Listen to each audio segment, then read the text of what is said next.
Di 10K subscriber channel Novel Official, akan adakan giveaway untuk 3 orang pemenang. Jangan lupa untuk selalu komen dan like untuk setiap video. Selamat datang di channel Novel Official. Sebelum mendengarkan novel, Perintah Kaisar Naga, jangan lupa like, share, and subscribe. Kalau tidak kuretakkan jantung kalian. Tanpa lama-lama lagi langsung saja kita masuk di cerita novelnya. Selamat mendengarkan bosku. Bab 421. Apakah ada sesuatu? Matahari terbenam dan hari mulai gelap. Dev bangun dan merapikan pakaiannya, siap untuk pergi ke perjamuan. Tapi Yuki sedang tidur nyenyak saat ini. Dev berteriak 2 kali. Yuki menggelengkan kepalanya. Pergilah sendiri. Aku tidak ingin pergi. Aku terlalu mengantuk. Aku ingin tidur. Dev memandang Yuki dan akhirnya berbalik dan pergi. Yuki memiliki liontin giok untuk melindungi tubuhnya. Jika ada bahaya, Dev akan tahu sesegera mungkin. Di dalam hotel Regal, hampir semua orang dengan kepala dan wajah di Jiangcheng telah tiba. Tetapi Juansu telah naik statusnya di Jiangcheng karena Dev. Sekarang bahkan Elias Gu dan William Ling semuanya menghormati Juansu. Orang-orang dari keluarga lain bahkan lebih menyanjung Juansu. Semuanya penuh iri di mata mereka. Iri karena Juansu memiliki anak perempuan yang beruntung. Tuan Chen ada di sini. Seseorang berteriak dan melihat Dev mendorong pintu dan masuk. Semua orang bangkit dan berdiri di kedua sisi untuk menyambut Dev. Dev sedikit mengangguk, menyapa semua orang, dan kemudian duduk di samping Juansu. Semua orang juga duduk dengan kegembiraan di wajah mereka. Dapat duduk dan makan bersama Dev adalah sesuatu yang dinanti-nantikan oleh banyak keluarga kaya. Tuan Chen, saya mendengar dari ketua majelis Li bahwa saya ingin mengundang Anda ke majelis pelindung hukum dan memberi Anda posisi ketua majelis.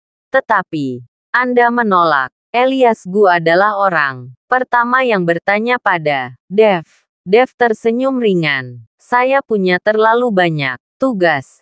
Saya tidak bisa melakukannya. Setelah semua orang mendengarkannya, mereka menghela nafas sebentar. Posisi ketua majelis dari Majelis Pelindung Hukum Ibu Kota Provinsi ditolak. Ini terlalu bagus. Mereka benar-benar tahu seberapa bagus kekuatan Dev. Anda harus tahu bahwa ini adalah ketua majelis ibu kota provinsi. Lebih besar dari wali kota William Ling. Ini adalah posisi yang diimpikan banyak orang. Mari kita minum yang enak hari ini. Jangan membicarakan hal lain. Juansu tahu bahwa Dev tidak suka orang lain bertanya tentang dia. Jadi dia mengangkat segelas anggur dan menyarankan, ya, mari kita hanya minum. Tidak membicarakan hal-hal lain. Elias Gu mengangguk lagi dan lagi. Segera perjamuan dimulai. Semua orang mengobrol dengan hangat. Tetapi Dev sedikit khawatir tentang Yuki. Pada saat ini, di luar area villa Bukit Indah, 2 orang mengenakan jubah hitam dan membungkus diri. Mereka dengan erat berjalan menuju area villa. 2 orang baru saja melewati penjaga keamanan di pintu, dan penjaga keamanan itu sepertinya tidak melihatnya. Anda harus tahu bahwa komunitas kelas atas seperti itu pasti tidak akan membiarkan orang asing masuk dengan santai. Belum lagi mengenakan pakaian aneh. Anda bukan orang baik pada pandangan pertama, tetapi tidak ada penjaga keamanan yang menghentikan kedua orang ini dan membiarkan mereka masuk melalui pintu. Apakah kamu merasa ada sesuatu yang masuk? Tiba-tiba seorang satpam bertanya dengan cemberut. Siapa yang ada di sana? Kami memiliki begitu banyak mata untuk dilihat. Jadi kami melihat Anda. Seseorang membantah. Penjaga keamanan. Entahlah. Aku selalu merasa seperti ada yang masuk. Dan embusan angin membuatku merinding. Penjaga keamanan tampak bingung. Anakmu tidak bisa melihat hantu, kan? Hahaha. Penjaga keamanan lainnya mulai tertawa. Penjaga keamanan berhenti berbicara, tetapi mengambil tongkat di tangannya, meninggalkan kotak penjaga di gerbang, dan berpatroli di area villa. Dapat dilihat bahwa penjaga keamanan melakukan uji tuntasnya. Namun saat satpam itu sedang membawa tongkat dan baru saja berbelok di sebuah perempatan, tiba-tiba ia melihat dua sosok hitam muncul di hadapannya. Keduanya berbalut jubah hitam. Hanya mata mereka saja yang terekspos. Siapa kamu? Penjaga keamanan terkejut dan buru-buru bertanya dengan tongkat. Saya melihat salah satu dari dua bayangan. Dan tiba-tiba mengangkat tangannya. Tubuh satpam itu tersedot. Dalam sekejap, lehernya langsung tersangkut dan menjadi sulit bernapas. Bab 422. Mata penjaga keamanan terbuka lebar. Matanya penuh teror. Dia berjuang mati-matian, tetapi dia tidak bisa membebaskan diri sama sekali. Yang mana Philadev? Bayangan hitam itu bertanya dengan suara serak. Chen, Tuan Chen ada di villa puncak bukit. Dia, penjaga keamanan, tidak menyelesaikan kata-katanya. Leher penjaga keamanan itu terpelintir dan dia terbunuh di tempat jalan. Setelah dua bayangan selesai berbicara, bayangan itu menghilang dalam sekejap. Dan saat berikutnya, dua bayangan muncul lebih dari 10 meter. Pada saat ini, di villa puncak bukit, Yuki sudah bangun dan sedikit lapar. Dia sedang memasak di dapur. Kedua bayangan itu diam-diam memasuki villa. Tetapi, Yuki bahkan tidak mengetahuinya. Benar saja, ada beberapa kemampuan. Seluruh villa Bukit Indah masih penuh dengan energi spiritual. Salah satu dari mereka menarik napas dalam-dalam dan berkata dengan ekspresi senang. Keduanya duduk di sofa dengan tidak hati-hati. Ketika Yuki menyiapkan makanan dan membawanya keluar, dia menemukan bahwa ada dua orang lagi di sofa. Dia terkejut dan piring di tangannya jatuh ke tanah. Siapa kamu? Bagaimana kamu bisa masuk? Wajah Yuki pucat, dan dia bertanya dengan ngeri. Mereka berdua melirik Yuki pada saat yang sama, dengan kegembiraan di mata mereka. Saya tidak memikirkan Dev mempunyai gadis kecil. Dia terlihat sangat cantik. Kali ini saudara-saudara kita tidak sepadan. Cewek cantik seperti itu tidak bisa disakiti. Tidak ada yang memperhatikan Yuki. Mereka sudah menganggap Yuki sebagai mangsa mereka. Mendengar percakapan antara keduanya, wajah Yuki menjadi lebih jelek. Dia tahu bahwa keduanya ada di sini untuk menyusahkan Dev. Siapa kamu? Tidakkah kamu tahu itu pelanggaran hukum untuk masuk ke rumah tanpa izin? Yuki mencoba yang terbaik untuk menenangkan dirinya dan terus bertanya, pelanggaran hukum? Hahaha. Saudara kita tidak pernah tahu apa itu melanggar hukum. Tidak masalah jika saya memberi tahu Anda. Saya adalah wali kiri lembah Suanyu. Dia adalah wali kanan. Lalu Dev membunuh orang-orang Suanyuegu kami. Kami di sini untuk membalas dendam. Di mana dia? Penjaga kiri bertanya. Dia tidak ada di rumah. Yuki menggelengkan kepalanya, melirik kamar tidur diam-diam dengan matanya. dan menemukan bahwa pintu kamar terbuka. Jadi dia akan berlari ke kamar untuk menutup pintu dan kemudian menelepon Dev. Kamu tidak perlu berpikir untuk melarikan diri. Di depan kami tidak ada yang bisa melarikan diri. Pelindung kanan memandang Yuki dengan mata menyipit dan berkata, Yuki tidak peduli tentang itu. Begitu dia menggertakkan giginya, dia tiba-tiba berlari menuju kamar tidur. Huff, gadis kecil itu tidak patuh. Dia bilang kamu tidak bisa melarikan diri. Penjaga kanan mendengus dingin.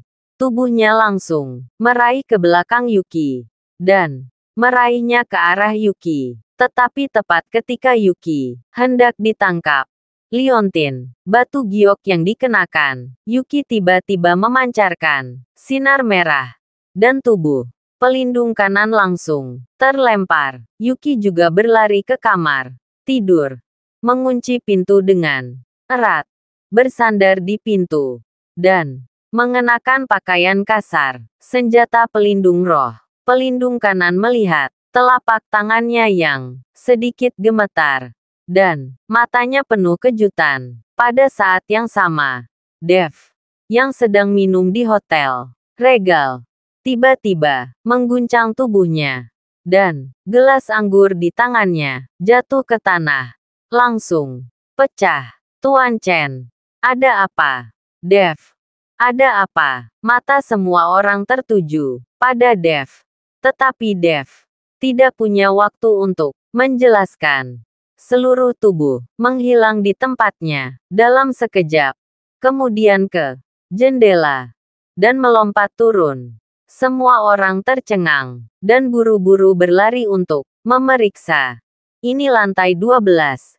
Dan Dev melompat turun. Ketika semua orang melihat ke bawah melalui jendela, mereka menemukan bahwa Dev tidak ada lagi di sana. Abadi. Tuan Chen benar-benar abadi. Elias Gu berseru dengan ekspresi terkejut. Bab 423. Menghina. Bersamamu di Villa Bukit Indah. Yuki menstabilkan tangannya dan mengeluarkan ponselnya untuk menelepon Dev. Tetapi sebelum panggilan dilakukan, panggilan Dev. Masuk, Dev.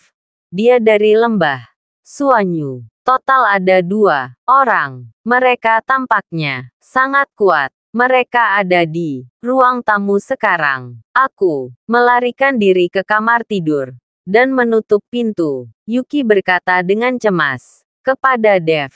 Setelah mendengar ini, Dev mengangkat hatinya ke tenggorokannya. Untuk kelompok Suanyuegu, bagaimana mungkin pintu kamar menghentikan mereka? Kamu tetap di kamar.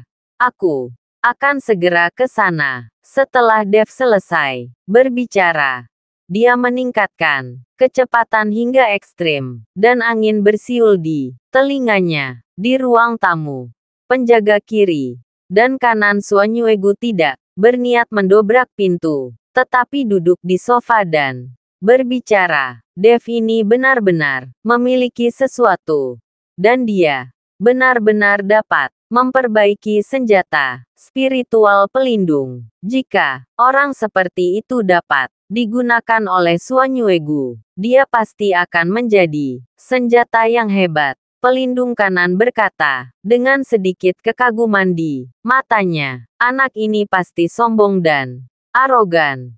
Bagaimana dia bisa bergabung dengan lembah Suanyu kita? Jadi jangan sia-siakan usahamu. Penjaga kiri menggelengkan kepalanya. Huff, bisakah seseorang yang arogan masih bisa lolos dari teknik melahap rohku? Dia akan melakukan apa yang aku perintahkan padanya. Penjaga kanan mengangkat mulutnya dan mengulurkan tangan kanannya, hanya untuk melihat bahwa tangan kanannya terbungkus awan kabut hitam. Pada saat ini, sosok Dev bergegas ke villa dalam sekejap, melihat 2 orang ini duduk di ruang tamu dan tidak bergegas ke kamar tidur.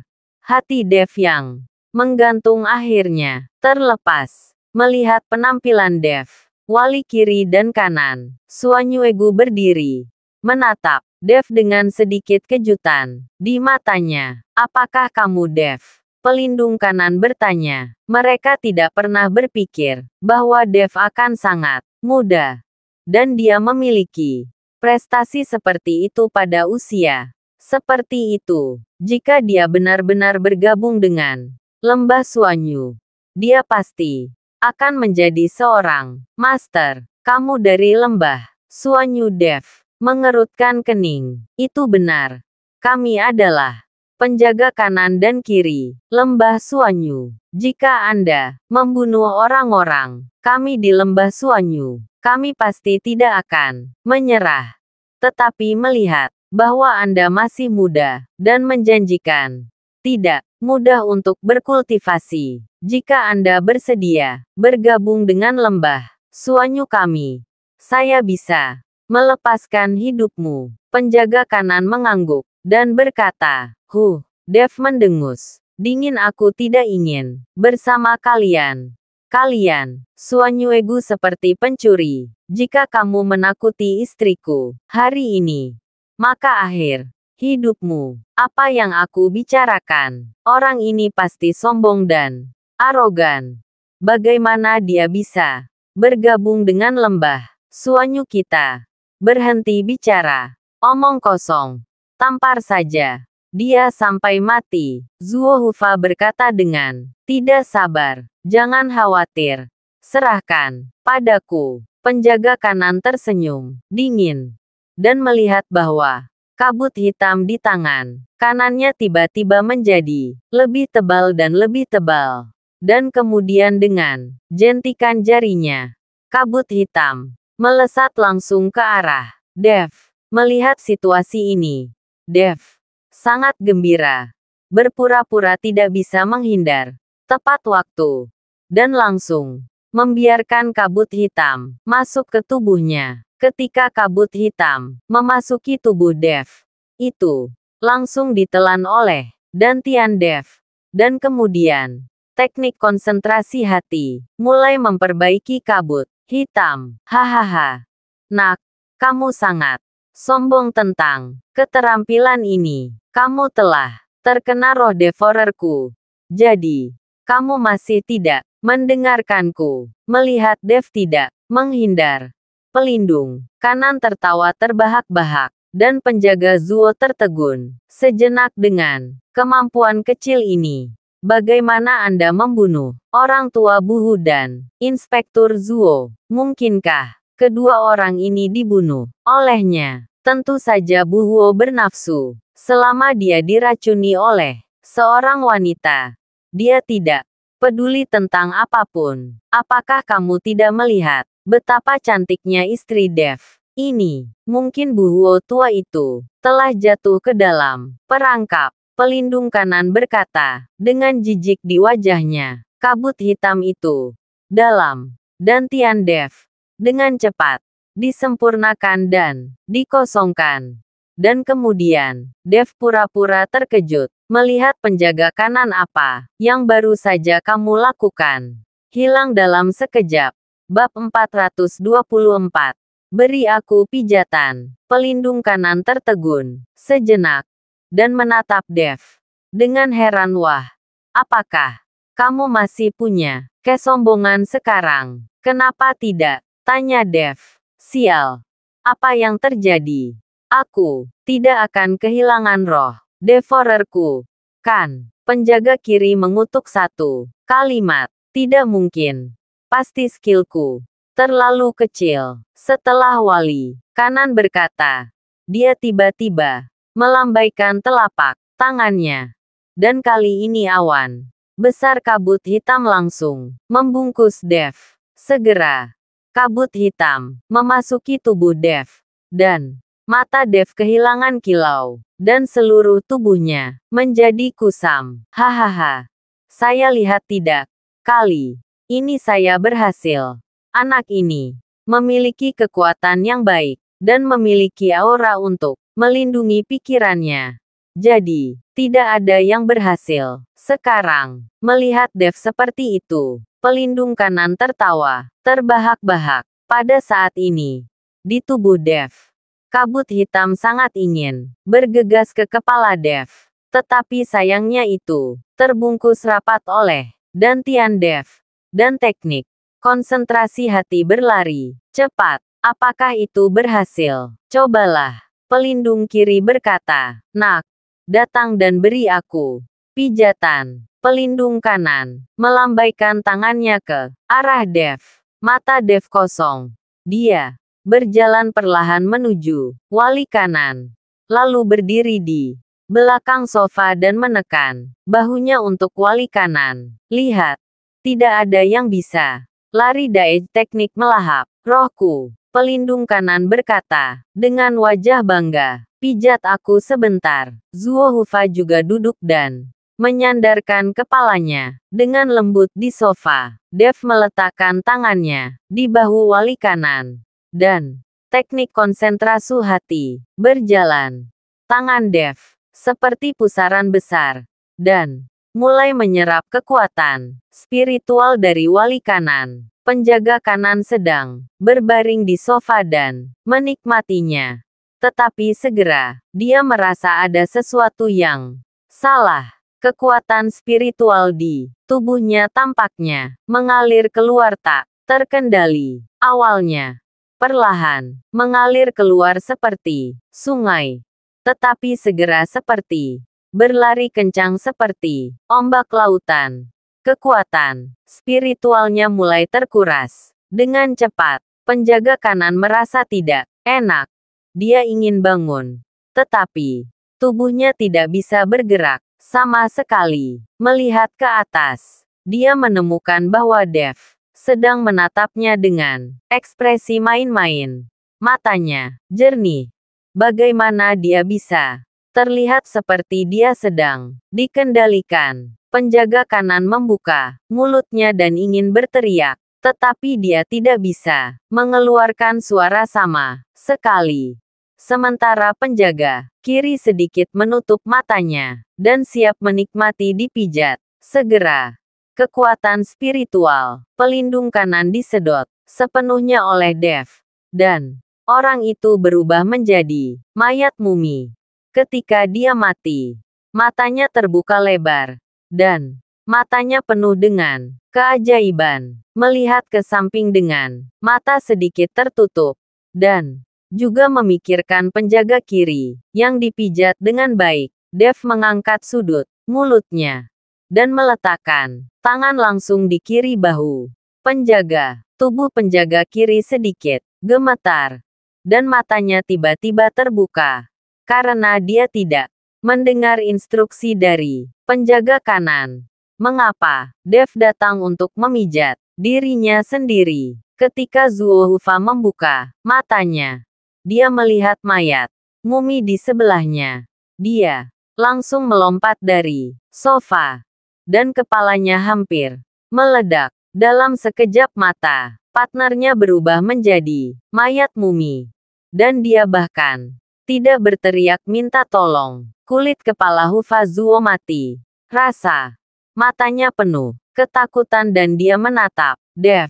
Lalu berbalik dan berlari keluar. Sosok Dev berkedip, langsung menghalangi jalan. "Zuo Hufa, karena kamu di sini, maka jangan pergi. Aku hanya menggunakan sumber dayamu malam ini untuk berkultivasi dengan baik." Pelindung Zuo mengerutkan kening. Jubah hitam di tubuhnya tiba-tiba melambai. Jubah hitam itu benar-benar menghalangi cahaya.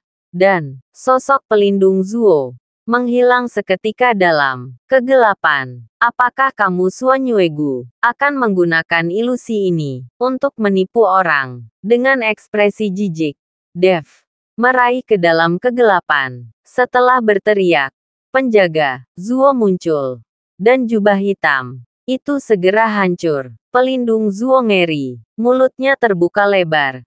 Dia ingin berbicara, tetapi dia tidak bisa mengatakan sepatah kata pun.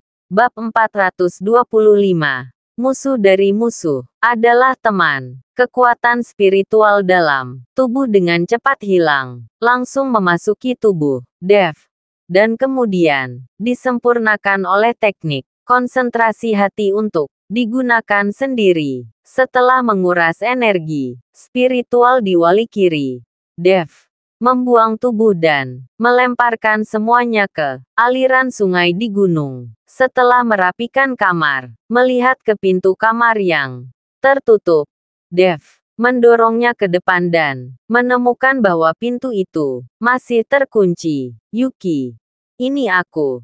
Tidak apa-apa. Dev mengetuk pintu dan berkata. Yuki membuka pintu dengan panik di wajahnya setelah melihat Dev. Dia melemparkan dirinya ke pelukan Dev. Dev menepuk punggung Yuki dengan ringan dan menghiburnya dengan lembut. Pada saat ini, liontin batu giok di tubuh Yuki telah dikalahkan dan kehilangan keampuhannya. Dev sedikit mengernyit.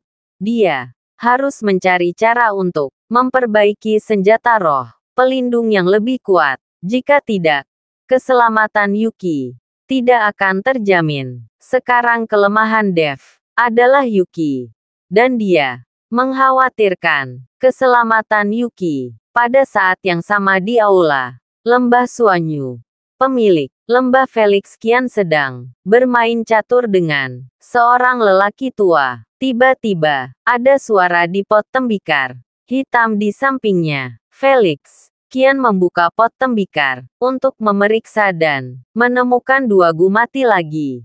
Itu telah dimakan oleh cacing gu lainnya. Sepertinya aku benar-benar meremehkan orang ini. Felix Qian mengerutkan kening. Penjaga kiri dan kanan juga mati, tanya lelaki tua itu. Felix Qian mengangguk. Wajahnya jelek, dan dia tidak berbicara. Sepertinya beberapa orang tua kita harus pergi dan melihat-lihat. Setelah lelaki tua itu selesai berbicara, dia tiba-tiba melambaikan lengan bajunya, dan bidak catur di depannya menghilang seketika. Orang tua itu berbalik dan pergi.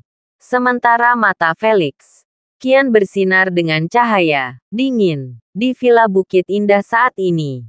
Yuki sudah tertidur, memegang erat pakaian Dev dengan satu tangan. Dia bisa melihat bahwa dia sangat takut. Takut Dev akan pergi. Melihat Yuki seperti itu, Dev menghela nafas pelan. Matanya penuh belas kasihan.